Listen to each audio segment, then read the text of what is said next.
नमस्कार बच्चों। बेटा आज हम करेंगे अनुच्छेद लेखन। व्याकरण भाग का है ये अनुच्छेद लेखन। सबसे पहले हमें ये जानना होगा कि अनुच्छेद लेखन होता क्या है।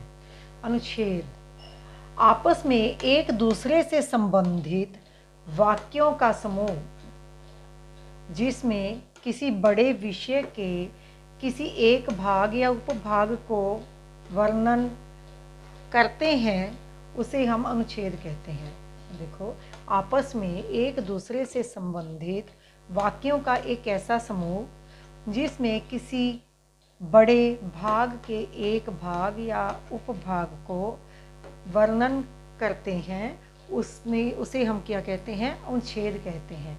इसमें वाक्य छोटे छोटे होते हैं और एक दूसरे से जुड़े होते हैं। जैसे निबंध जब हम लिखते हैं उसमें भूमिका होती है, विस्तार होता है और उसके बाद उपसंहार होता है। ऐसे अनुच्छेद में नहीं होता। जो लंबा चला जाता है उसे विस्तार से लिखते हैं, भूमिका बनाकर लिखते हैं और उपसंहार लिखते हैं, उसे हम निबंध कहते हैं। पर अनुच्छेद उसका ही एक छोटा रूप होता है। इसमें वाक्य छोटे छोटे एक दूसरे से जुड़े होते हैं और यह 100 शब्दों तक ही होता है। इसमें भूमिका और उपसंहार की आवश्यकता नहीं हो। जैसे बेटा आज हम अनुच्छेद करेंगे प्रातःकाल की सैर। प्रातःकाल की सैर का विशेष आनंद होता है। सैर करना एक अच्छा व्यायाम है। प्रातःकाल से अच्छा समय सैर करने के लिए कोई और नहीं होता। बच्चे, बूढ़े, अमीर, गरीब सब इस व्यायाम को करते हैं। इसलिए गांधी जी ने इसे व्यायामों का राजा कहा है। प्रातःकाल का शीत और सुंदर वातावरण मन को प्रसन्नता से भर देता है। सैर यदि किसी बाग बगीचे, नदी किनारे या पहाड़ी स्थल की जाए तो प्रकृति के मनोहारी दृश्य बरबस ही हमारे मन को अपनी ओर आकर्षित कर लेती हैं। यदि मन प्रसन्न हो तो सारा दिन व्यक्ति का बहुत अच्छा निकलता है और व्यक्ति काम करने में थकता नहीं। प्रातःकाल की सैर हमारे अंदर नई ताजगी और स्फूर्ति पैदा करती है। सुबह सुबह की मंद शीतल स्वच्छ हवा हमारे दिलो दिमाग को तरोताज़ा कर देती है। यह पूरे दिन के कार्य के लिए नई ऊर्जा प्रदान करती है। जो व्यक्ति प्रातःकाल तक सोते रहते हैं वे इस सुख से वंचित रहते हैं।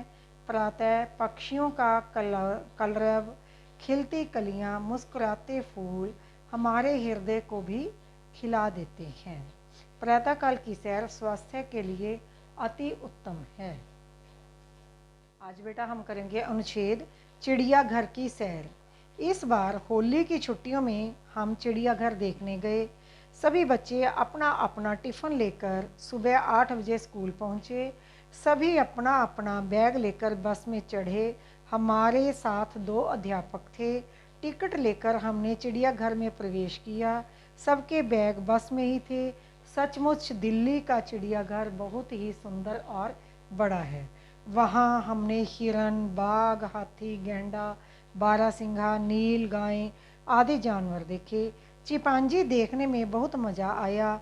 दोपहर का भोजन करके हम पक्षी घर की तरफ गए। यहाँ अनेक रंगों के तोते, चिड़ियाएँ शोर मचाते देखी। इनकी मीठी आवाज़ सुनकर हमारा मन बहुत खुश हुआ। अब शाम हो चुकी थी। सभी लोग बस में बैठकर वापस आ गए। घर आकर मैंने अपनी छोटी बहन को जानवरों और पक्षियों के बारे में बताया। वह भी बहुत खुश हुई। मेरे लिए चिड़ियाघर की सैर एक यादगार बन गई।